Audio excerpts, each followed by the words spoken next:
Good day to you, ladies and gentlemen. My name is Charlotte Ann Lydia Everton. And although I am long since passed through the devilish clever technology of your time, methinks, called artificial intelligence, and through known facts, from historical records, and the fine inscription on my tombstone which you will see, in your time, in this video, and through the research of London Luke, a cheeky knave, who methinks, has meddled far too much into old Charlotte's business. You will learn about my life, as the daughter of a master cooper, then about my life in service, which, praise be, was the very making of old Charlotte. But, let us first, start at the beginning, and where my story all began.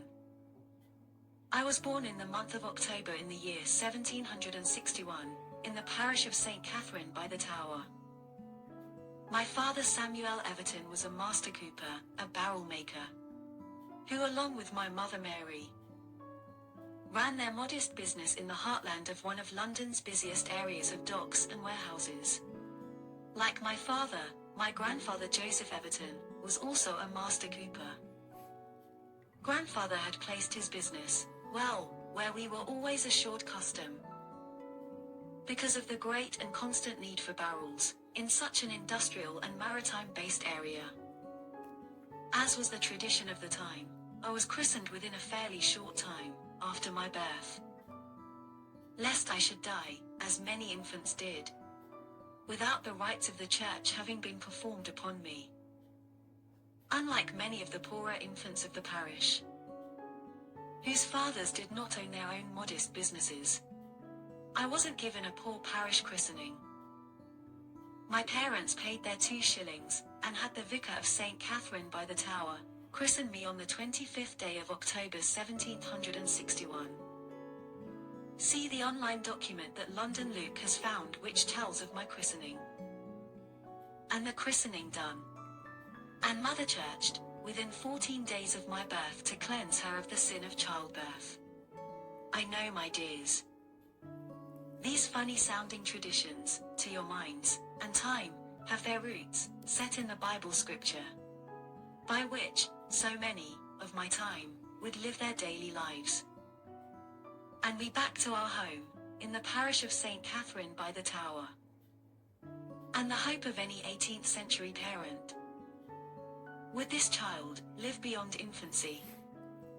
And as by the telling of my story, we'll learn that I did indeed live beyond infancy, unto a goodly age, for a personage of my station in life and the era in which I lived.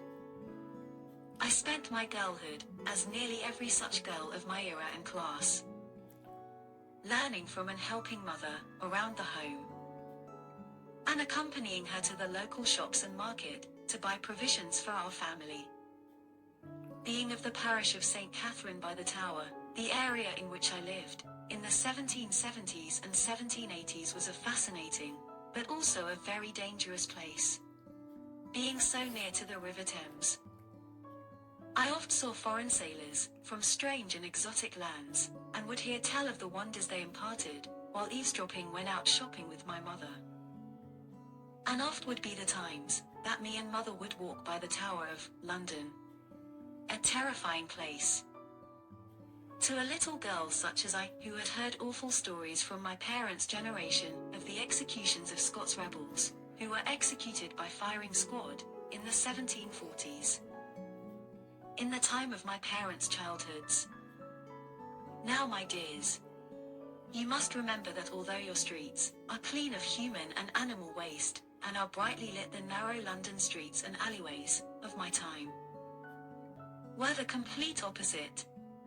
London was a lively, bustling, noisy and smelly city, which would oft be the cause of many of the diseases and epidemics that my parents feared might carry off their children. Apart from the lively 18th century London, in which I lived, I also happened to live through methinks a very interesting time in English history, the Industrial Revolution, where already, in my own time, steam engines were no completely new thing. with Thomas Newcomen's beam engine being an invention, 56 years old, by the time of my birth. And indeed so. The Industrial Revolution would wipe away the church of my christening and childhood, and the original location of my burial. The church of St Katherine by the Tower, which along with the parish of my girlhood, would be swept away, to make way for the creation of St Katharine's Dock. But, more of that and the scurrilous interruption of old Charlotte's Rest further on in the video. But, back to the era of great change, through which I lived. The Industrial Revolution. And a look at two of the wonders of my era.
Well, ladies and gentlemen, what think ye of those great lumbering beasts?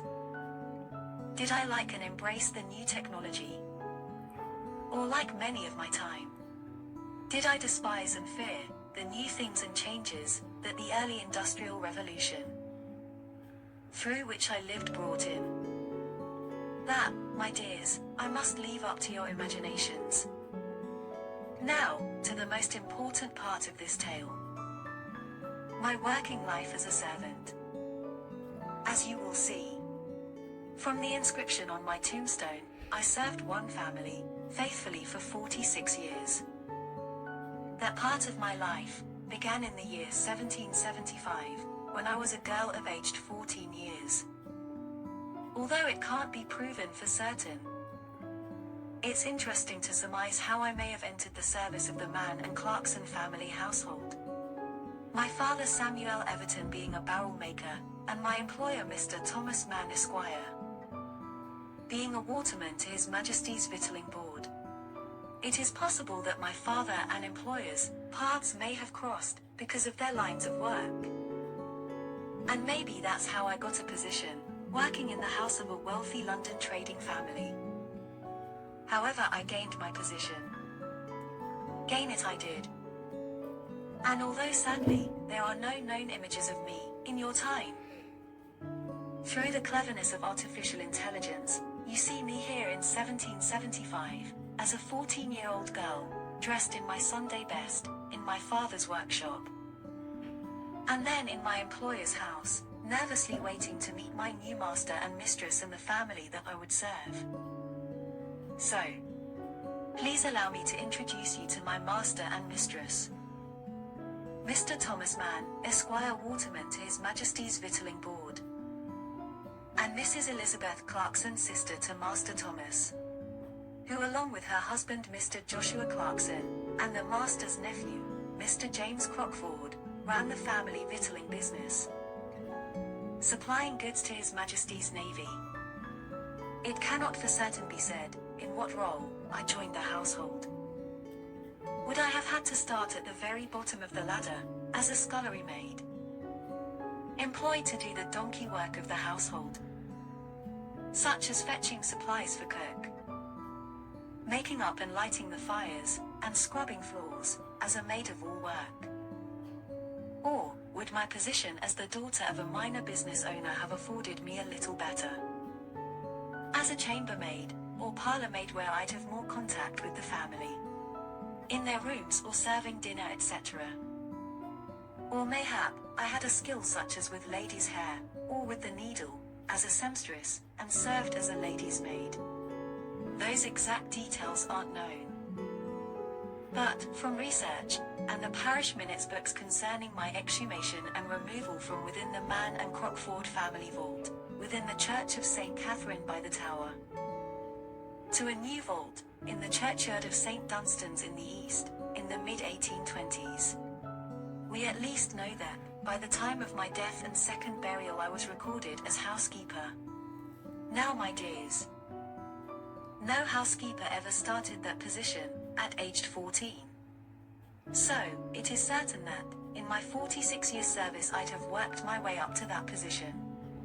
Maybe I was so well thought of by the family I served because I was a nanny, and children who would one day grow into mistress and may have remembered old Charlotte.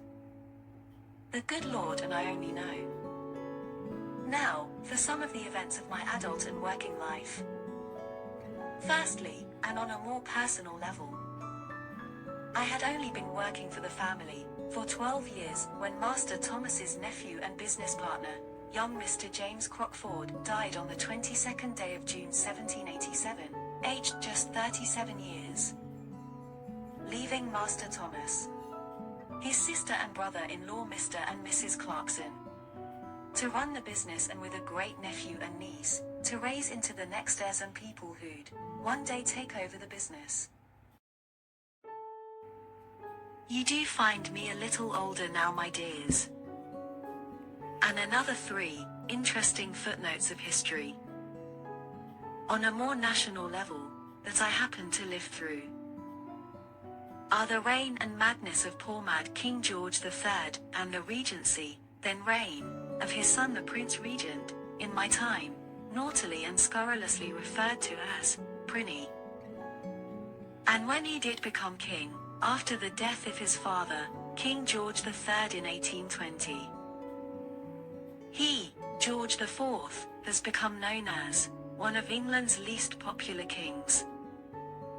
And the third major event I lived through is the French Revolution and the Napoleonic Wars, which would eventually see our country defeat Napoleon and the French in such great battles as Trafalgar and Waterloo.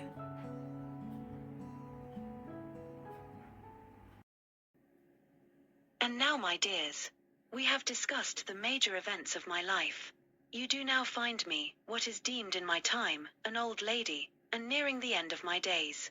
Yet, still living in the parish of my birth, St Katharine's by the Tower.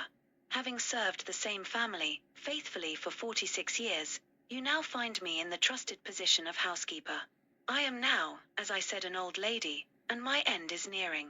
I have gone with you, as far as I might. And now, I must leave you. So, for the telling of the end of my story, I hand you back over to London Luke. And to get us the next part of our story, we've had to come here, to Tower Hamlet's local history, library and archives, which is just a short walk away from Stepney Green Station. I'll show you a couple of pictures inside because its ceiling is beautiful, and then we'll get into the historical records. And this is an old haunt for me, because when my Lee ancestors moved from Barkingside to London, this is where I had to go to do all the research.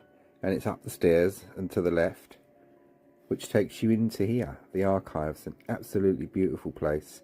Look at that ceiling. I couldn't help resist but show this.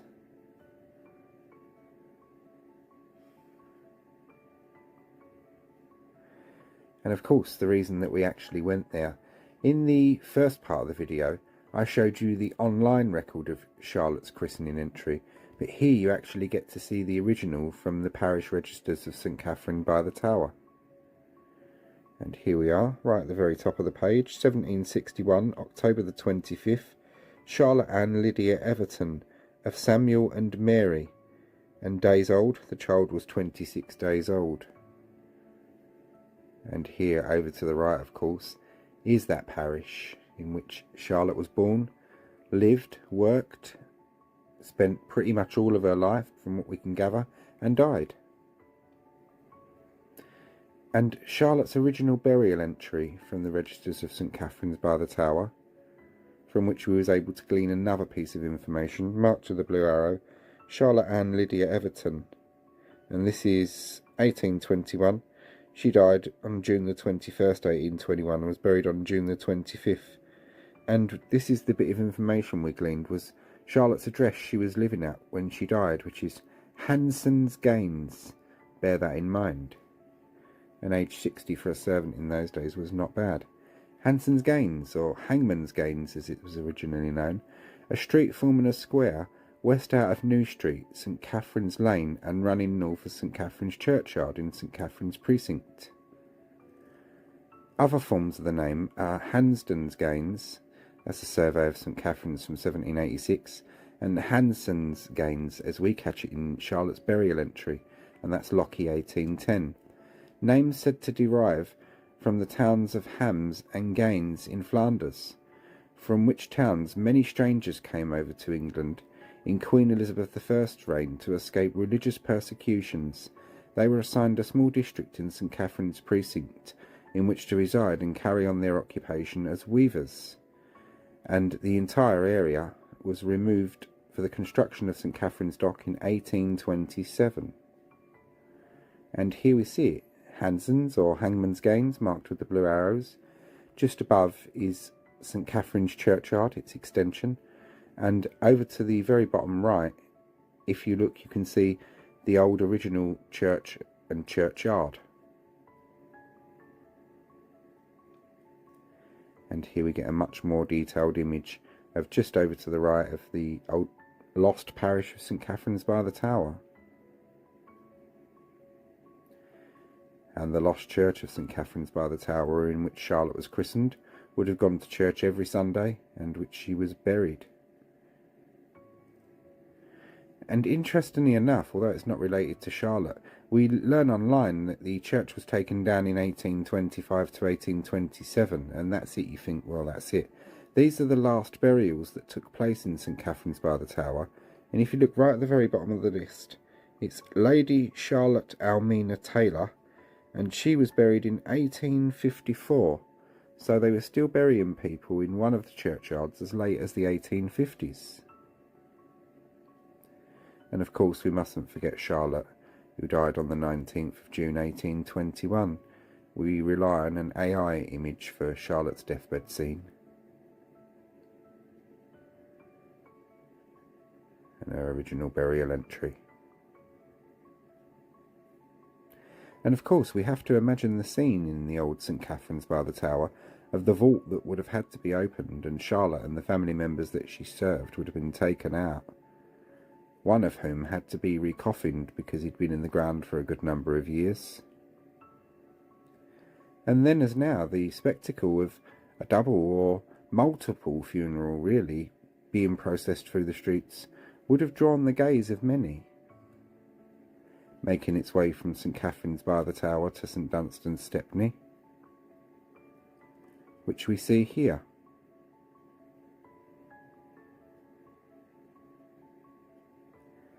Sadly, the parish notes and minutes that appear in the parish register books for the late 18-teens to late 1820s were severely damaged by water damage in the Second World War, but thank goodness for us, in the early 1930s transcripts were made, and they've been updated since then and kept updated.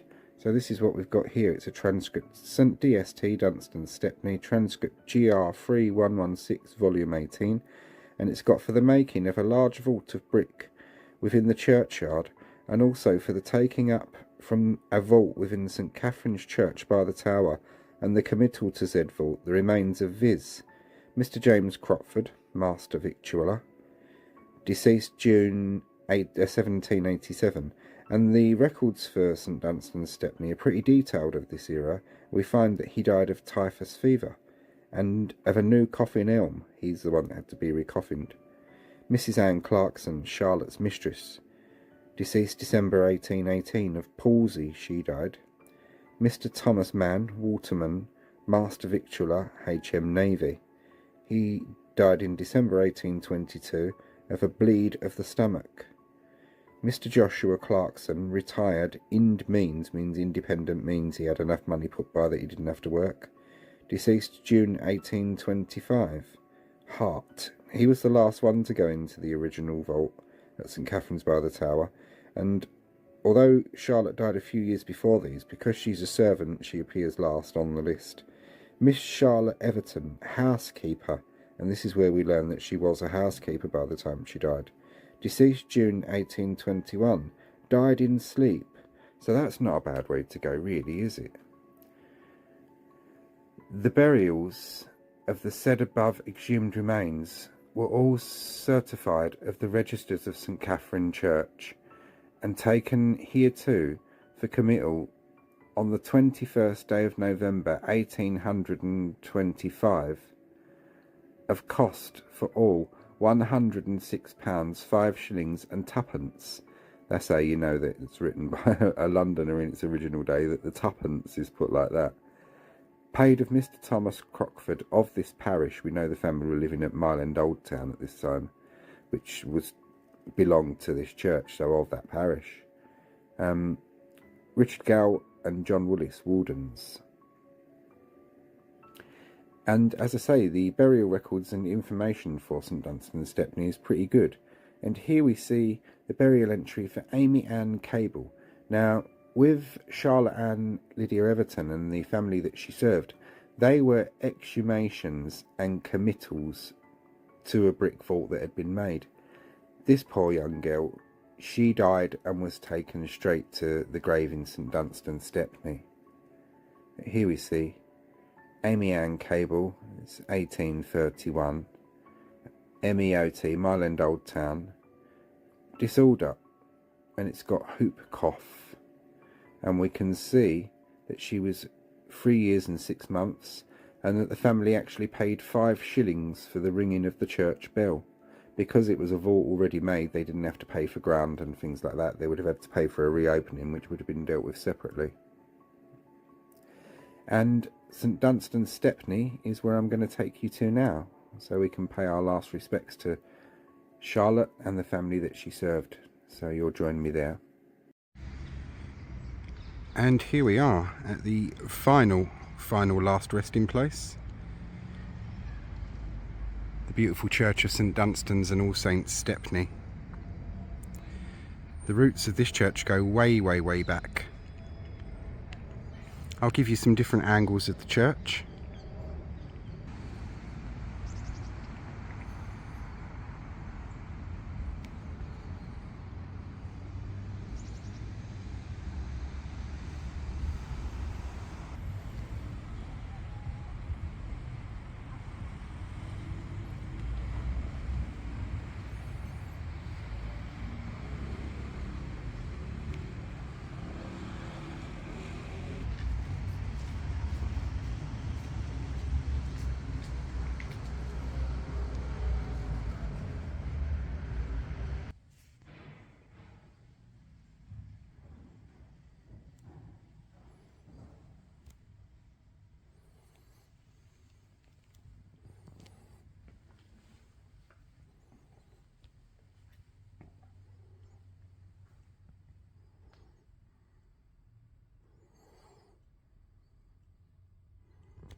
Beautiful old church, isn't it?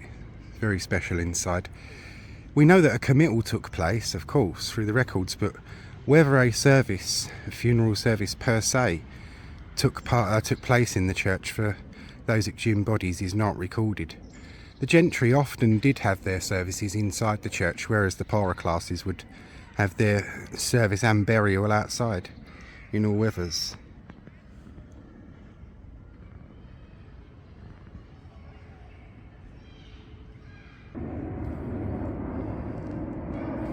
We are looking at the water, and we shall now make the short journey to Charlotte and Lydia Everton and the Crockford Mann family's last resting place. And in the case of Charlotte and the family members that she served that had to be exhumed, their last resting place. Now, there's not many people that can boast to having been buried twice. These were. And it's an interesting thing because nowadays such a process, the paperwork and rigmarole that would have been involved, the paper trail for it, if such a thing happened now, exhumations, reburials, for our future descendants would be great, because if they're researching that kind of thing, great. But back in those days, it was very much a hands-on, much more relaxed process, quite obviously. And as we saw from the AI images, and I don't use them all that often, but where the hell are you going to find images from the 19th century of exhumations and then people being carried from their exhumations to St Dunstan, Stepney? So we had to rely on that. And this is the last resting place. The family vault of Mr Thomas John Crockford. Now it looks very plain, doesn't it? But if you look around the edges there, and just here and there, you'll see the little apertures or openings where an iron railing would have been, and they were all taken away, the vast majority of them, in the Second World War, none of which ended up being used. But as we are here for Charlotte, we will of course mention her in a sec, but in a vault beneath this stone are deposited the remains of Mr James Crockford. Died June the 22nd, 1787. He's aged 37. He's the one that had to be recoffined. Mrs Anne Clarkson, that's Charlotte's mistress, died December the 26th, 1818. Aged 68 years, and she was buried in 1819, as we discussed. And the lady herself, Charlotte Ann Lydia Everton, a faithful servant in the family for 46 years. Died June the 19th, 1821, aged 60, which is pretty good going for a servant in those days. Mr Thomas Mann, Charlotte's master. Waterman to His Majesty's Victualling Board, from childhood distinguished for his integrity, sincerity and perseverance for success in his calling, for his firmness of faith in Christ, and for his extraordinary benevolence. Died December the 11th, 1822, aged 75 years. Mr Joshua Clarkson. Died June the 29th, 1825, aged 67. Now he was the last one to be buried in the original vault of St Katharine's by the Tower, and if you see just below, it's got the above were removed from St Katharine's by the Tower 1825 to 6, and we saw with the transcripts of the parish minutes really that process and how much it cost, which would cost a lot more nowadays. And these ones, the above were removed, they were obviously exhumation and recommittal burials. The one that we're going to see now, these are actual people that have died and were buried straight here. Amy Ann Cable died February the 1st, 1831, aged 3 years and 6 months. Crockford Mann Cable died September the 26th, 18, that leaf, 35, aged 1 year and 7 months. Mr. Thomas John Crockford, died January the 19th, 1856, aged 60.